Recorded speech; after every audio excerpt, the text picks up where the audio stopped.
Hey guys, it's Abby with MotorCityNerds, and I'm so sorry for the slacking lately.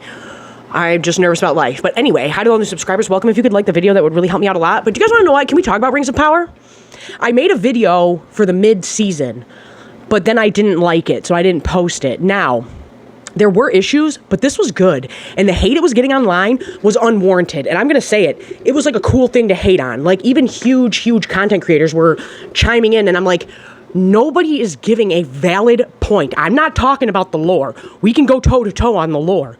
I'm not talking about that. I'm talking about fundamentally as a show, what were the issues here? I thought the pacing was good, except for the Gandalf stuff, but I said that in my review of Season 1. I'm like, that could have been a separate thing. It didn't make it horrible. I think it's charming.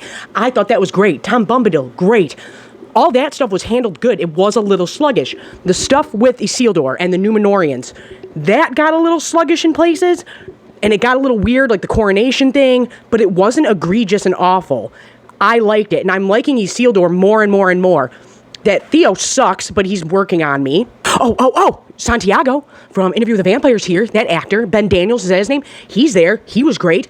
But the Dark Wizard stuff, also, that actor is Mance Rayder in Game of Thrones, and he's Aberforth Dumbledore. He's the only actor I know that's crossed into all three major fantasy things, and I just want to give that a shout out. That stuff is where I'm the most like, ugh, what are we doing here? But again, do I hate it? No. As a show, this is good. Now, why am I shaking? The thing that I really want to talk about, where I think it was a little too nuanced and it was losing people, was the orc stuff. But hear me out. There was a couple times where I thought they went too far, trying to make us sympathize. You didn't need to do all that, but I see what you're doing. I do see, because I know the lore, right? Right. Everyone stay with me here. Sauron is so bad, and Morgoth was so bad, that the violence and the things that they were doing are the reason the whole story for Lord of the Rings happens, okay? I know we think, oh, this is bad. With the Lord of the Rings story, we're like, oh, this is horrible, and the orcs and the armies and the Uruk-hai. The reason that Gandalf and Galadriel and Elrond and the elves and everybody is taking the One Ring so seriously is because they know how bad this guy is. They remember how bad this guy is. It is above and beyond. It is awful. Not to spoil, but with Celebrimbor and what happens to his body. This guy is the worst of the worst. So they wanted us, in my opinion, to go, he is so much badder than we thought, that even his own minions are like, geez, this is extreme. We're extreme, but this is extreme. This guy is way worse than anything we could ever do. And I was like, I see what you're doing, but I can understand where normies and the average viewer are going, what is this? And why are they doing this? I thought at certain parts they did a good job, like with the main Uruk, the main guy, Arden or whatever. There was a couple scenes with him where I was like, shut up, you're being too much. But having him have like a close relationship with his main army people, his commander and things like that, I thought that was fine. Showing baby orcs and stuff, we don't give a shit. Don't do that again. That was dumb. I'm with people on that. But I definitely see what they were trying to say here. Like, yes, they're bad, but people don't even know the extreme this guy is. And that's why, like I said, that threat and the ring are taken as seriously as it is in the Lord of the Rings story. They're like, oh, we think this is bad? Just wait, because this guy is the worst. Let's talk about dwarf stuff. Love dwarf stuff. I liked the way they handled that. I liked the Balrog. I enjoyed it. Is everything perfect for the lore? No. I love that. I love his wife. I love Durin. I love them together. Couple goals. They're awesome. Now, with the singing to the mountain and stuff, all of that was established in Season 1. All of that was established in the story. So it makes sense. All of it made sense. And I was having a lovely time watching them. Sexy Sauron. The sexy Sauron stuff was great. I thought the stuff with Anatar and the stuff with Celebrimbor and all of that was really good. At first I was like, Celebrimbor, you're a real chump. You're a real chump letting him waltz right in here, you dope.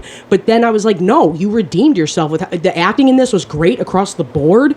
I really liked watching the rings get forged. And the fact that you can make people even give a shit to sit down and watch the Rings of Power get forged, it was way better. If you want to say that House of the Dragon Season 2 even holds a candle to this, you're out of your mind. We'll say this, and it adds to using Galadriel was smart. I don't care what nobody says. Like I said, I have a whole video about Season 1. If this would have been women, We would have never allowed that to happen. We would have been like, they are a sneaky, dirty rat. From the very beginning. From the very beginning, we would have been like, sneaking around. All your egos and all your pride is getting to you. And I'm going to make this statement. And you guys know how much I love Game of Thrones. That's my bread and butter over here. That's my mainsies.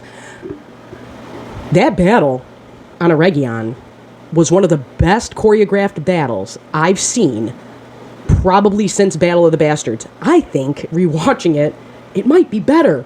It was, and like I said, whether or not you agree with the show or the story or anything going on, the choreography in that battle was awesome. Oh, and let me praise it for this, because this is another thing House of the Dragon is not doing, and I'm like, the audience is not all freaks. They're showing maps.